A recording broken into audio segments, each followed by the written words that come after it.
What's up, everybody? I'm Ryan Tuerck, and we are here back at Race Service for Team Nitto at Home, talking with Tuerck. And we have a roster of special guests today and homies, which I am stoked on. We're going to talk about a different discipline of motorsport today, something that I'm familiar with, but also very unfamiliar with. So we're going to walk through a lot of that with Vaughn Gittin Jr. and Loren Healy. And we do have a bunch of questions that will be coming. So if you guys have any questions for Vaughn Gittin Jr. and Loren Healy, start populating the Facebook comments and my YouTube comment section right now, and we'll be getting to those as we continue the conversation. But let's get right into it. We have Vaughn Gittin Jr. right now. He's in the hills of West Virginia. What's up, dude? What up? How are you, bro? Nice to see you, man. Good, man. So you are quite literally in the hills of West Virginia at the moment, right? I am. My background is fake. It's from a photo I took yesterday. But I have a cabin out here in West Virginia, and we come out here and run the Hatfield McCoy trails, me and a bunch of friends. And so we're just out here for a couple of days. And I felt this background was very good. So I think it's very convenient. There's no service outside, so I'll give you guys a little taste of the beautiful country out here. I appreciate that, man. A little different than out here in the city of industry. Everybody knows us as Drift Alliance brothers and drifting in motorsport as professionals and all the action videos that we come out with and so on and so forth. But you have, if people don't know this, I'm sure they do following your page and following what you do, you have an entire professional off-road program as well that you are partnered up with Nitto and a host of other great sponsors that support you. So I want to get into that, and obviously we have also Loren Healy, who at this point I'd like to bring on the show officially. What's up, man? You're on. Thanks for having us. Loren, I haven't met you in person, or maybe I have. I honestly don't know if I passed you at SEMA show or somewhere that we would have. Probably. Yeah. Anyway, nice to meet you officially in person, talking to each other via Zoom, but such is the times. Anyway, you and Vaughn, I want to get right into it. You and Vaughn know each other quite well in the off-road community, and you guys have a solid relationship and a team. You're both on Monster. We're all on Nitto tires together. So why don't you take me back to when you guys met, Vaughn? You start this. Sure. Yeah. No. It's a pretty one of those stories. It's so random, but it just works so well, right? And basically, Nitto had created an opportunity for me to go to King of the Hammers. I was literally on vacation with Abby, and Nitto called and was like, "Hey, we have an opportunity to do King of the Hammers," and I was like, "Is that like the desert and the crazy rock racing?" And they're like, "Yep, that one." And I went that's there. Where I'm at right now. So we're gonna get through that conversation too. and I was like, but it always looked so rad to me. And so there's opportunity for me to run this spec class, and they had these spec buggies. And so I show up to Hammers, right? And I'm in a rental car, not a rental truck. You got total noob, right? You got to drive 3 miles on this super washboard road. And I pull up, you get into this setting, and it's just you set in on this epic Burning Man with cars, right? And it's just this dust plume and vehicles everywhere and people mobbing buggies, and it's just this rad setting. And I'm whoa, so amazed.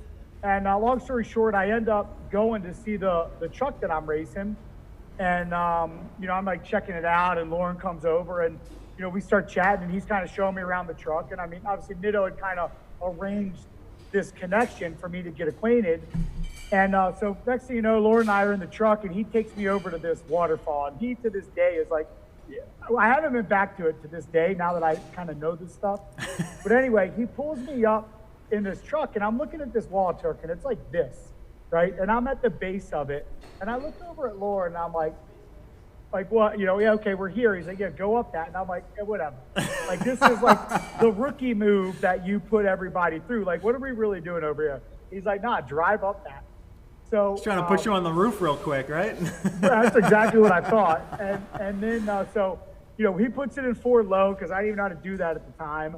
And we just start driving up this hill, and I'm just we're doot, doot, doot, and it just goes right up. And I'm like, oh, that's what these things do. And so After a bit of training that day with him and another driver by the name of Bailey Cole, I went and did my first race, or did King of the Hammers, finished in like the top 10.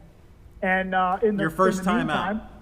First time out. Literally the first day you got in the truck was with Loren and just to climb up a hill, and then you went racing. Yes. Yep. It's ridiculous. And you finished top 10. I had a good co-driver. Yeah, clearly. So, but in the meantime, like I just fell in love with it. Like, it's motocross. You know what I mean? Like being out there, being in nature, these badass machines.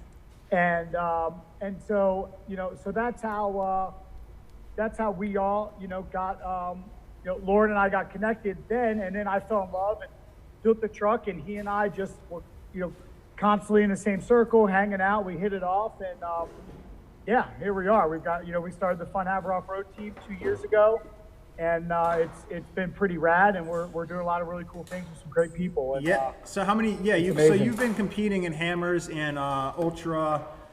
Correct me if I'm wrong. Ultra 4. Yep. Ultra 4, 4,400 class. This will be the third season. Yep. Okay. Yep. This is my third season, and Loren's been doing this as long as you and I have been drifting.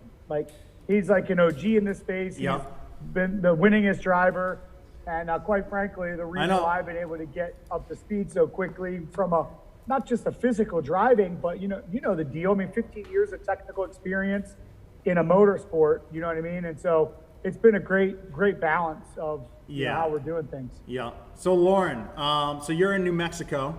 That's where your program's based. That's where you live, and where everything happens for you in your world. Yep. Yeah. Right close knit to Tuerck Canyon. So our shop, we literally can drive out to the dirt and test vehicles and drive trucks every day. Can't be better than that. It is. And, we could be closer to California or some of the places we race more often. But yeah, I mean, I'm born and raised here in Farmington, New Mexico. And then, left for about 10 years to go to college and go to school, but ended up back here close to family. And, the race program just kind of took off from here. All the people that help on the team and volunteers and everybody that are here. It takes a big army to do what we do. I'm sure. So I know the off-road vehicles take a lot more abuse than even our drift cars take on the track. And Vaughn, I guess you could talk about the parallels between those two a little bit more. But Loren, why don't you walk me past your history walk me through your history in the sport of off-road, how you got into it, and up until you met Vaughn Gittin Jr. and you guys have essentially been working together in the off-road world. Yeah, absolutely. So I mean, Ultra 4 and King of the Hammers is still very young and very new. So 2009, that was the first year that I went out and tried to do King of the Hammers. Just the promoter of Ultra 4 showed up actually in Tuerck Canyon where I live to do a small rock crawling event, and told me about this crazy deal, King of the Hammers, that they were getting started and they were just doing. And, the cone dodging and the really slow technical rock crawling just wasn't my cup of tea. But, what they were talking about King of the Hammers is what we were doing as our hobby every single weekend, Friday, Saturday nights, all the boys out driving as fast as we could from trail to trail. And then we drive these crazy, gnarly obstacles. So it was right up our alley. We take this old beat up rock crawler out to Johnson Valley, California, and think we're going to go racing. And I did well. I qualified second with literally never racing a vehicle ever before. and went out to go try to race, and I broke the car in half in like 6 miles. I mean, but was completely hooked. I mean, knew that day changed my life for the rest, forever. And went home, took out a second mortgage on my house, like just, did everything. Instantly, all in. All in, everything. And built a competitive race truck. And for my second race ever, I went and won King of the Hammers in 2010. So, that's awesome, dude. Congrats. Right? That's huge. And it changed my life. I mean, if I would have taken second place there, I probably would have raced a little bit more that season. And, would have went back to the normal real world of having a day job and doing all that. But, that was when that first sponsor called and said, we'll throw you a few bucks. And that program just kind of started and really has grown and grown. And it's still a very young sport, but, it's getting bigger and bigger. We had like 75,000 people out there this year to watch King of the Hammers. Massive. And so let's get into that a little bit. So so you're saying King of the Hammers back in 2009. I didn't even know it existed up until about 4 years ago, and when Vaughn started racing it. So take me through the differences. There's Ultra 4 racing, there's King of the Hammers. They're two separate things from what I understand, right? Two different series kind of, where King of Hammers kind of stands on its own as like the Halo event. So King of the Hammers is just the pinnacle. Think of it as the Daytona 500. Yeah. You run that the first race of the year, kicks off the season, and then everything else, your points are going toward, like King of the Hammers is your points going into the rest of the season. Okay. So it's all one series, but King of the Hammers is the big pinnacle race, and then we have a series of 6 more regional races and then a national championship at the end of the year. Got it. Okay. Yeah, Tuerck, Hammers is so big because it's the one that everybody shows up to. Like, right. It's just another race, like on the Ultra 4 series. Yep. Right? They do a race like that in San Felipe. Like, Ultra 4 is a series that goes to all this. But King of the Hammers, like, a lot of guys that go to Hammers don't go to the rest of the series. Like, they go, just I mean, it could be, exactly. It's so big. It's arguably like I'd say it, the toughest off-road race in the world. Like, Baja is gnarly. This is like another level when it comes to the terrains. Like, it's desert, it's rock. It's everything thrown in. Everything. And it's like, it's grueling. Like, last race, and Loren's got some funny stories too, but like, last race, me and Eric had to went so much, he got so exhausted. Like, I had to hike up the mountain to spot him because I blew all the lights off the truck. Like, it's just gnarly. Like, we're 10 hours in, and now it's like sun's coming down in the canyons, and you're hiking 3 miles. You know what I mean? Like, obviously it's not the way it's supposed to go. Right, but that's just, it's a part of the sport because part of the adventure. Yeah. So take me through a lap of, how long are the races? How many laps do you do? Is it the same course every time you go around? Sorry, these are the most noob questions. No, it's awesome. These are the it's awesome you're asking this because you don't get to explain enough. Loren, go take this and give them a lap. Let's just do Hammers because every course is different. Yeah. Whether we're on the East Coast, the middle of the country, the West Coast. Yeah. But Hammers, like, being the pinnacle, like, it would be like, we don't really have that in drift, like Irwindale, right? It's because it's the end of the year. It's kind of the biggest event. But, like, this is the one that, like, throws everything at you. It'd be like, we always just have, Irwindale's got 2 walls, right? And it's pretty gnarly to be like that. But this is the one that throws it at you. Loren, give a little rundown. Loren would be the best, I think, at explaining it all. Yeah, for sure. So Hammers Week is a whole week now, and we have over 500 competitors that show up for this week. So the week kicks off racing dirt bikes, UTVs, trophy trucks, and then it's grown so big that we have a limited class that races on Wednesday now too. That gives those people, the people that want to just get in, probably like your guys' Pro 2 if I pay attention to how it's a feeder series into the pros. And so then on Friday, the Hammers race, like in 2009 when we were first starting, we were doing about 60 to 70 miles. So it's evolved now to over a 200-mile race. Holy. And the way that they set up the course, they give us a desert section to go burn the cars down, and Vaughn knows how to burn the car down. Hold on. Quick question. So it's 200 miles, but is that split up between the entire week? No, that's 200 miles. You're going out racing. We start at 8 a.m. and you've got 200 miles to do. And so they give you a desert lap that has almost no rocks in it. And it does. It goes out and it separates everybody. And half the cars don't even make it through the desert lap because everybody's racing so crazy hard. Half of them don't even make it through there. Yeah. So that's about 80 miles, and that takes about 2 hours usually to get through that. And, at that point, that's when I always say your race really starts because that's when you're headed out to the rock trails. So you've got another 120 miles. You're going to do 2 more laps through the rocks. And the course changes every year. So we don't get the course until we show up on location. We can go pre-run the area, but we can't actually go pre-run the course and know it until race week. So, from there, you've got 2 more laps, and those are the rock laps. And it's gnarly. You're driving through Volkswagen-sized trucks, up waterfalls, broken competitors in a way that you're driving over the top of and trying to get around. That's how Vaughn broke his axle shaft this year, trying to drive over the top of a competitor. Well, I wasn't trying to drive over him. I ended up having to drive over him to. Right, yeah, it wasn't an option. Once the other option was gone, you just said, screw it, I'm going to drive over this guy. No, pretty much. Yep. But it gets nuts out there. It does. It sounds awesome, dude. This sounds up my alley for sure. Tuerck, it is so epic, and like the car control that we have from drift translates so well, because when you're in the rocks, like it's all about grip. And like, think about what we do, right? We feel grip with spinning tires. You know what I mean? Like we put down, a mile an hour, a half mile an hour here or there, and it's the difference between accelerating and not. And so in the rocks, the same thing. Like you just feeling it. You know what I mean? And like through the desert, you just getting a nice flow. And evidently, I was flowing a little bit too much this year, but I blew my rear diff out like in the first 70 miles. At Hammers? At Hammers this year, yeah. And it cost me. I was on pace. I was doing really well. In fact, I was doing really, really well. And unfortunately, it just was till it wasn't. And that's the thing in off-road. That's off-road for you. It's going great till it doesn't. Yeah. The attrition is, Loren, what was it? Like, how many people started and finished this year?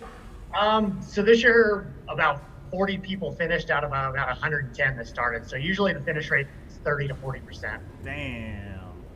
That's crazy. That's crazy. I know, but Tuerck, it's literally motocross, drifting, and rock crawling, which is something that you can't really relate to until you do it. It's like, these ravines and canyons is stuff like you don't even want to walk up. Like, it's like you look at it and you're like, cars? No, this isn't going to go up that. And then, because every time I get in it, because I'm obviously bouncing around and I get in it, I have to like go up a couple things at first to remember, like, oh yeah, that's what this can do. And like the whole time, me and Eric, for those who don't know, my co-driver, my best friends, and Tuerck knows him very well. But me and Eric were like the whole time, like, holy shit, can you believe we're doing this? Like it's still like that. It's every time you go out, you're learning. It's a blast, dude. I highly encourage you to come out and experience it. I at least got to come out and check it out next year for Hammers. It's always on that tough time where a lot's happening for FD normally in the beginning of the year, so it's hard to get out there. Yep. But yeah, next year I got to make a point of it. Now you're a driver, dude. You're not running your own team. You got now that I'm not a team manager, owner, cool driver, all that stuff. Yeah, I definitely can make some time now for sure. That's why you did it. Loren, so yeah, finish the lap. So we left off on rock crawling. Yeah. You got two laps on that, and that's probably the toughest part of the course, you're saying. For sure. So that's when you drive out through the gnarly rock canyons, just back and forth, up and over the mountain. And that's about another 120 miles typically with 2 more laps out there. And so by the end of the day, it's the last people just trying to limp in that have just destroyed vehicles. I mean, the last time I won KOH, I had a hole through my radiator, a broken front axle shaft, a dead tire, and I'm just doing everything I can to get to the finish line. So, the typical winner is somewhere around 7 hours. So, just think of just being in a car wreck, at 100 miles an hour for 8 hours, just beating you to death, dehydrated. I usually lose like 10 pounds during the race of just straight water weight. It's gnarly. We have to spend so much time just staying in shape and being able to take it for 7-8 hours. And then when your day doesn't go good, like Vaughn did, and you end up in the dark, you're out there for 14, 15 hours just wiped out. It's wild. Just waiting, right? Yeah. I mean, just trying to get in, just trying to survive, trying to fix whatever's broken. Yeah. That's what really, it takes people that can figure out a problem and solve it and keep moving again through the desert. So you guys obviously, you have to fuel up. You have to stop at specific points and all that. Maybe do a little bit of maintenance to the vehicles. So how does that work? Or how do you time that properly during the course of the race? So we have multiple pits set up throughout the track. So it's not like Baja where you can just pit anywhere and the trucks can drive in and fix you. In the U.S., they got to keep the crowd under control and have specific pits. So we have 4 main pits throughout the course that are laid out. and we'll fuel off of a fuel tower, which, kind of similar to NASCAR. We'll take like 40 to 50 gallons of fuel in about 30 seconds, and then change tires if you need to change tires, do any kind of mechanical stuff on the trucks that you would rather do in the pits, because if you break out on the trail, it's up to you to fix the car and to get parts if you need parts. So, okay, your crew can't come to you. It's you have to get to them in order for any maintenance to happen at that point. So throughout the years, you see horrible videos of me jogging through the desert carrying starters and alternators, or, this year, my race was going absolutely perfect. I was in the rocks, about halfway through the race, and I landed on a rear drive shaft, broke the rear drive shaft. And so all the cameras on top of me, the drones and everybody watching me in my helmet laying under the race car, changing out a drive shaft with, pretty minimal tools and stuff like that. So that's part of the job. All right. So talk to me about the trucks. I want to know, Vaughn, you started in a class second.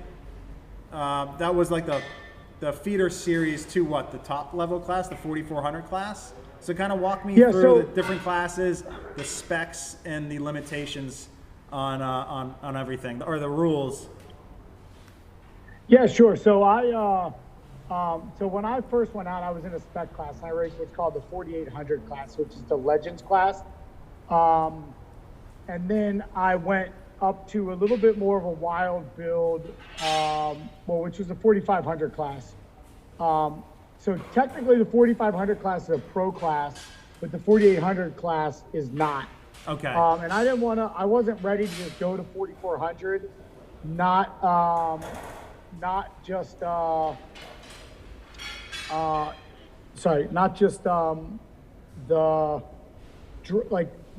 driver level, but the vehicles were of the modified class are a little bit more gnarly and allowed me to do IFS front, and 4400 was just budget, was crazy, and I wasn't ready, so we wanted to do it right, and Loren was a big advocate of me starting out in 4500 and then going into 44 when I was ready.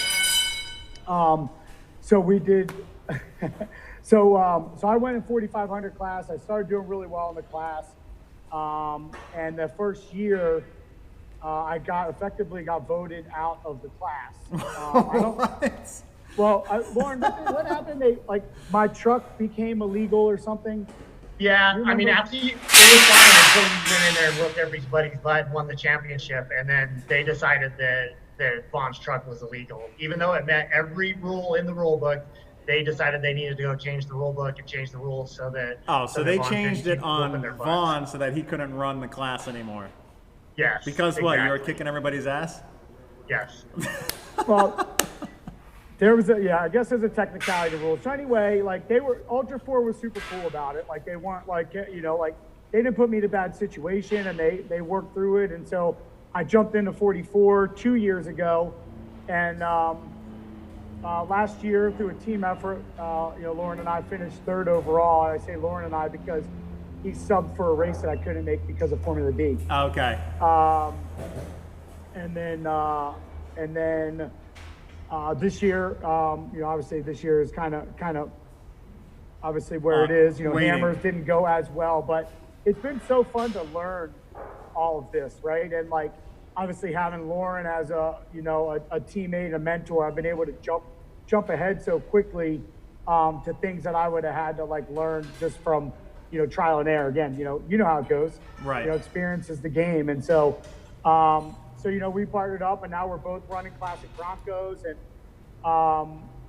really excited about what's to come. In the future, obviously everyone knows the new Broncos coming. In fact, Ford is debuting it July 13th, and so obviously the racing and the things that we're doing in racing translates to the really cool thing about off-road, which is the lifestyle. Yeah. Which is just, it's just like drift, the camaraderie going, instead of going to the track and hang out with friends, you're in the middle of beautiful, epic scenery and in Moab and, beautiful places in West Virginia, and just in nature, enjoying it, So it's certainly been an amazing new experience. And, it's funny to watch, Loren's always been doing this forever, and I think, I'm not speaking for him, but like, I know when I'm teaching new people new things and like letting them experience drifting, it's like such a fun thing for me. And I feel like with what we're doing, like it's cool for Loren to see, like, go through those processes again and watch a newbie learn these things, Yeah. No, that's for sure. I'm jealous, dude. I've seen a lot of what I watch everything that you post about it, and yeah, it's pretty awesome. It looks like a lot of fun to start for sure. Like it was really neat to watch the way Vaughn came in. He was very meticulous about how, he wanted to learn and figure it out. And we've had some huge names come and try King of the Hammers. Brian Deegan, Rob McCackran, Robbie Gordon, big off-road racers. And they can't come in and figure out how to get to the end of the race. They can't figure out the rocks. They all go wreck. They all go roll.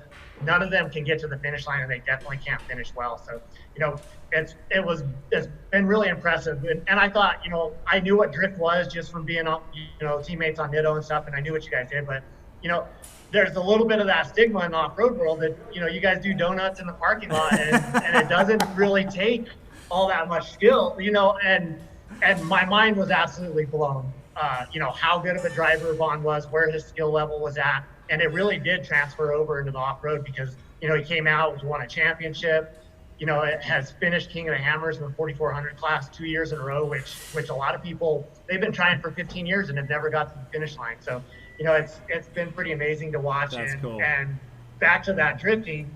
So at SEMA this year, Vaughn, I was going to have our new fun runner out there doing demos, and it didn't work out. So Vaughn tried to put me in his fun hammer truck, and I couldn't keep that thing straight to save my life. So I have a whole new respect for drifters. You guys, dude, it's so much.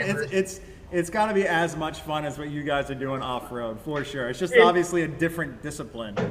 It is, and I'm so excited. Like, I'm going to go up to Chelsea School of Drift here in a couple weeks and go learn.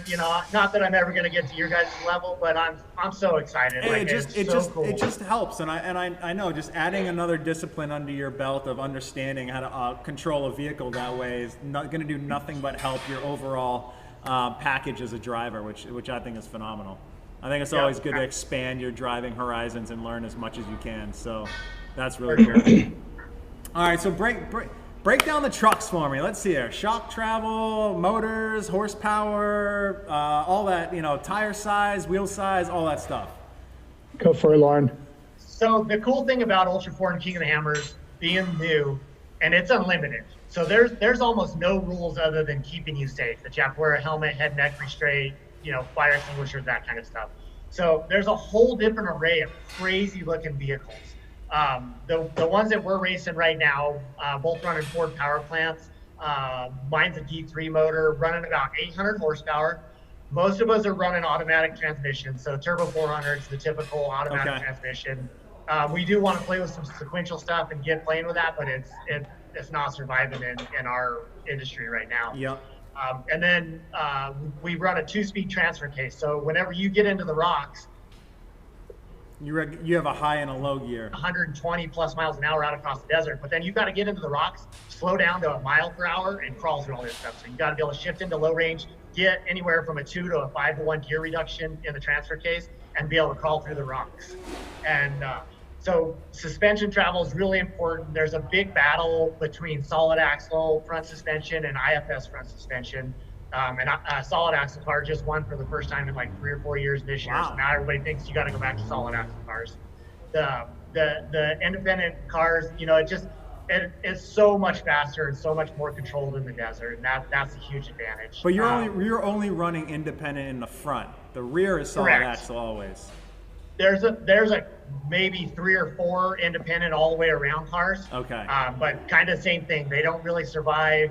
They haven't really won any races yet. It's coming. The technology's developing. The other thing is a portal gear reduction out of the hub that'll help keep some of that stuff survive. And so that's okay. And it's really cool to kind of watch the new 4-wheel drive trophy trucks that all these guys are crazy about right now, and they're all moving to are just Ultra 4 trucks. All the technology came from Ultra 4 of keeping 4-wheel drive together, and it's all moved into the trophy trucks. No it's kidding. Really that's pretty cool.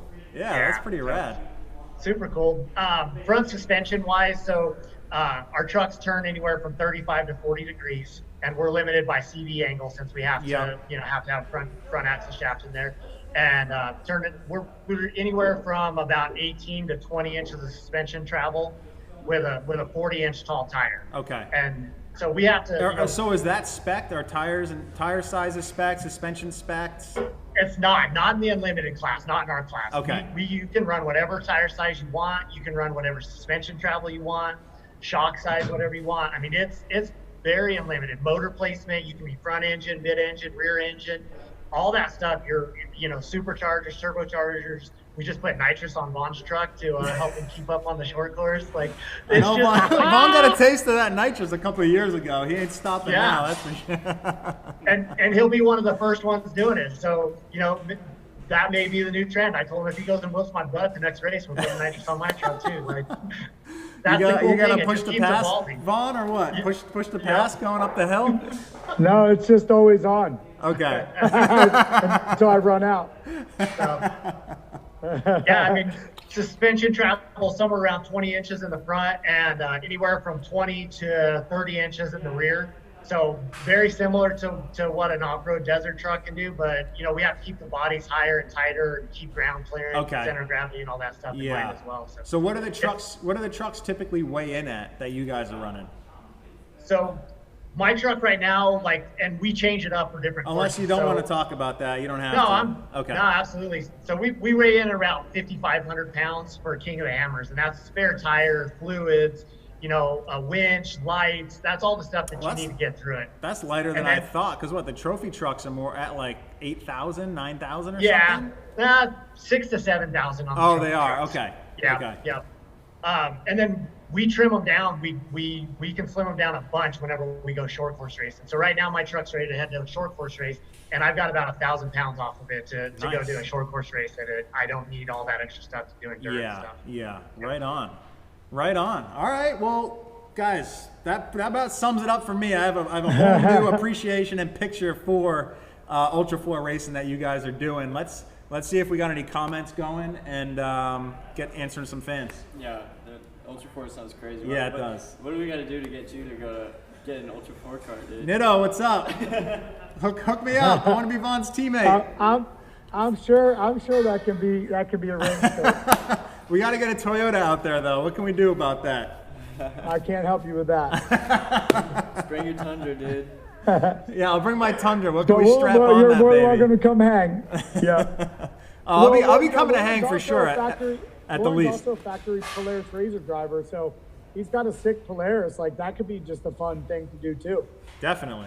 Do they? It's not an Ultra 4 truck, but they run the same course. I was gonna say they have the side-by-side classes too, right? Yeah. Do they climb the same terrain that you guys do? What's that? They do? Yep. Jesus. On a way short chassis like that? Yeah. Dude, that sounds way scarier. I'd rather be in a big truck, dude. Yeah, they rip. All right, what do we got for some questions? We got a couple questions. I had one real quick though for Vaughn. How does your mindset differentiate between going into an FD round versus a day at King of the Hammers? Yeah, so the interesting thing about FD, FD, in my opinion, is the hardest to get your mind right for because you have to get in and out of the zone. It's not like you're there, you're driving, for a long time, and so. Being able, so the difference is that at King of the Hammers, you just want to, for me, I leave the line, I try to be relaxed and just try to keep a consistent flow. Whereas FD weekend is up and down when it comes to getting in your zone or, then you stop and you get to hang out with fans or talk to people or this or that. And so mindset of competition, you're still trying to be in that focus, that flow. But King of the Hammers, you kind of get to be in it. And it's if you make a mistake or, Ultra 4, if, you make a mistake, you can make up for it. Right. Whereas drifting, you can't. Yeah, you make one mistake and you're out of the show you're out for the weekend. So it's honestly, for me, given the competition and things that I'm, used to doing and what I've, come up doing, it's easier from a mindset perspective. But the thing that is more challenging you have to learn is another level of patience, because you're in this race truck that will take all this stuff. It'll eat it. but like race pace is not 300%. You know what I mean? Like you're conserving, you're not trying to beat the vehicle up. So like you're it's in a marathon, it's not a sprint. But you're not racing. You're racing, but you're like you need to keep that in mind. So there's a different craft to the process. So so that's the real difference. Copy that. Oh, I forgot to ask, what Nitto tires are you guys using, and do you change based on course terrain to maybe a less aggressive or a more aggressive tire? So we run the trail grapplers in racing. 40-inch trail grapplers, and they work in everything. Okay. You know, like it's an all-around badass off-road tire. Super strong. I mean, we don't get punctures. It's happened, but like, you know, when I did well at Hammers last year, I got no punctures. You know, and so it's an incredible tire. In fact, like even like on the streets, you know, like a lot of, you know, you can use a ridge grappler, which does well in even would do well in King of the Hammer setting, but the trail grappler just has bigger, deeper lugs, and it's, you know, it's just a gnarly tire that works. It's built for trails. So got it. That's what we choose. Cool, man. I guess I don't know if this question from Elbert is related to FD or Ultra 4, but he says he doesn't understand how competition will work this year without qualifying, and was seeing if you could explain a bit. Is that FD related? It's FD, and they haven't released a run of show schedule as far as I understand. Vaughn, you could chime in if I'm wrong, but I heard that there will not be qualifying, and there will be some sort of systematic way of doing that. That is definitely fair to all the drivers, so we have yet to hear any new information on that. So bear with us while we kind of all wait it out, and while FD kind of firms everything up. I'm sure that what they're doing is going to be professional and legit, and we may or may not as drivers be upset or not. So we'll find out when the time comes. Yeah, I mean, I think that whole thing is that we should just be grateful that we're going to be doing stuff. I am, dude. That's what I was saying. Just everybody just be positive about it. We're actually having a season to run, so as of right now, I'm thrilled to just be able to get on track with you all and all of our competitors to just go out there and do what we do, man. Do our job, you know? Yep, for sure. I'm sure you guys feel the same way, Loren. You guys are starting to kick off, and like you said, you're doing a short course race here in the next week or two. Yeah, we get to go race up in Reno here, not this coming up weekend, the weekend after that. So I'm really excited to get back in the truck. And same thing, we're just trying to deal with the adversity and stay positive. I mean, 3 out of our 4 races are going to be on the East Coast, which is typically my least favorite places to go race. Dude, come on, man! I got the best dirt on the East Coast. No come way, on, dude. no way. I want the dust and the desert, but I'm just the same way. You know, you got to be positive and just be grateful. We're going to get out racing, and 100%. those are mostly private property, where a lot of our races on public land in California and Nevada and stuff, I think they're going to really struggle to get permits and to have races. But you know, if we can go race on private ranches and private courses, that's where we're going to be successful. So Vaughn, what's your off-road schedule look like this year as far as racing with Loren and the Fun Haver team? Yeah, so we've got I'm doing Reno, which is in September. Okay. August. Yeah, August. So I'll be doing Reno, and then I'll be doing Nationals in Oklahoma. And then that'll be my last race for the year. We've got a couple other more enthusiast focused type stuff we'll be doing with our Ranger, the Fun Runner. We're going to be at Grid Life. Loren will be at Grid Life, participating in some of the off-road stuff. So yeah, maybe you can take a rip there while we're there, Tuerck. Definitely, dude. You know I'm jumping first in line for that deal. I'll show up with a suit and a helmet ready. I'll just be in the seat before you guys even get there. As long as you don't Tuerck it, we'll be all right. No, I'll be the passenger in the beginning. I got to learn from you guys a little bit. Yeah, you'll get the hang of it quickly. It's just, the what to do, not to do to end up on your lid, which I've done everything that you shouldn't do. Yeah, well, that's how you learn fast, right? Get all that stuff out of the way real quick, and then you can move on. Yeah, for sure.